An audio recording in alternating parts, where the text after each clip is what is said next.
আসসালামু আলাইকুম। আজকে দেখাবো কিভাবে গুগল ড্রাইভ থেকে আপনারা ডাউনলোড করবেন। এখানে এগুলো সব গুগল ড্রাইভের লিংক।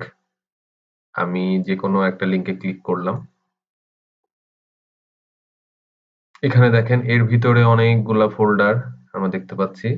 এই ফোল্ডারগুলো এখানে অনেক সময় জিপ করা থাকতে পারে, অনেক সময় এমনি আপলোড করা থাকতে পারে। তা আমি এখান থেকে যদি আমি চাই যে আমি সবগুলো একবারে ডাউনলোড করব, সেক্ষেত্রে এখানে দেখেন এই যে কম্পিউটার গ্রাফিক্স কালেকশন, এখানে ক্লিক করে নিচে ডাউনলোড দিলে সবগুলো একবার ডাউনলোড হওয়া শুরু হবে। আর আমি যদি মনে করি যে না আমি ফোল্ডার ওয়াইজ ডাউনলোড করব, তাহলে হয়তো জন্ম সরণিকা আমি চাচ্ছি যে এইটা ডাউনলোড করব। রাইট বাটন ক্লিক করতে হবে, এর উপরে যে ডাউনলোড ডাউনলোড অপশনে দিলেই ডাউনলোড শুরু হয়ে যাবে। আচ্ছা, আমি আমি এইটা ওপেন করে একটু দেখাই। এখানে এখানে দেখেন এর ভিতরে এটা জিপ করা আছে। এটা রাইট বাটন ক্লিক করে এখান থেকেও আপনি ডাউনলোড করতে পারবেন। আচ্ছা, আমি এটা ডাউনলোড করি।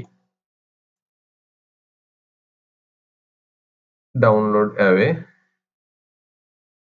এই যে ডাউনলোড হওয়া শুরু হয়ে গেছে।